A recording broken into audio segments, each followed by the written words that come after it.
এই সময়ের নব্য চাঁদাবাজ কিছু সমন্বয়ক বলছে দেশে মুজিববাদ জিয়াবাদ থাকবে না। বেসিক্যালি এদের নেতা ছিল শেখ মুজিব, এরা শেখ মুজিবকে বাপ ডাকত। শেখ মুজিবের নাম যখন মুছে গেল শেখ হাসিনার স্বৈরতন্ত্রের কারণে, তখন এরা টার্গেট নিয়েছে যে যেহেতু শেখ মুজিবের নামটা বাদ গেছে সেহেতু ওই একই জায়গায় শহীদ প্রেসিডেন্ট জিয়াউর রহমানের নামটা নিয়ে যাবে। আজকে এই সমন্বয়করা যে উল্টাপাল্টা কথা বলছে, 19 জুলাই কিন্তু ওই দিন এই যে সার্জিস হাসনাত ছাত্রলীগের নেতারা তারা কিন্তু আমাদের আন্দোলনের বিরুদ্ধে স্টেটমেন্ট দিয়েছিল, বলেছিল দেখেন আপনারা একটু শোনেন। আজকে আমরা দেখেছি ঢাকা শহর সহ দেশের বিভিন্ন জায়গায় আসলে ভাঙচুর জ্বালাপোড়া এই বিষয়গুলো হয়েছে, সহিংসতা হয়েছে। আমরা একটি যে স্পষ্ট করি, বৈষম্য বিরোধী ছাত্র আন্দোলন একটি যৌক্তিক দাবিতে আন্দোলন করছে। এখানে বাংলাদেশের দলমত নির্বিশেষে সকল মানুষের সমর্থন থাকবে, অংশগ্রহণ থাকবে, সেটি নিয়ে আমাদের কোনো সমস্যা নেই।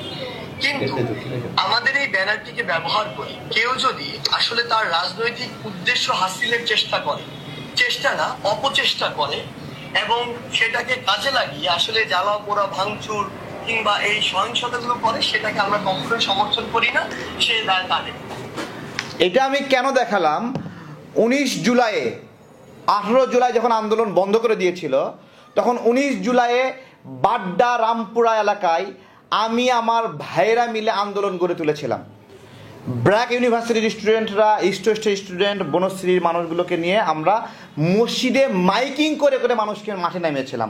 ওই সময় এরা লোক পাঠিয়েছিল যে বৈষম্য বিরোধী কোনো আন্দোলন করতেছে না, আমরা কারা এখানে আন্দোলন করতেছি। আমরা সেদিন ওদেরকে দৌড়ানি দিছিলাম ওইখান থেকে। আমরা যে আপনারা যে বলেন না মাস্টার মাইন্ড কে এই আন্দোলনের, মাস্টার মাইন্ড কে, এটা তো দেখা যাচ্ছে সব কিছু। আজকে শেখ হাসিনার পতন এরা চায় নাই, এরা স্পষ্ট করছে বারবার শেখ হাসিনার পতন এরা চায় না, এবং এক দফা এটা দিতে চায় নাই। 9 দফার মধ্যে 1 দফা ছিল, সেই 1 দফা বাদ দিয়ে 8 দফা করেছিল, মনে নাই আপনাদের? আজকে এরা হলো গণ অভ্যুত্থানের মালিক হয়ে গেছে, জুলাই স্পিডের দোকানদার হয়ে গেছে।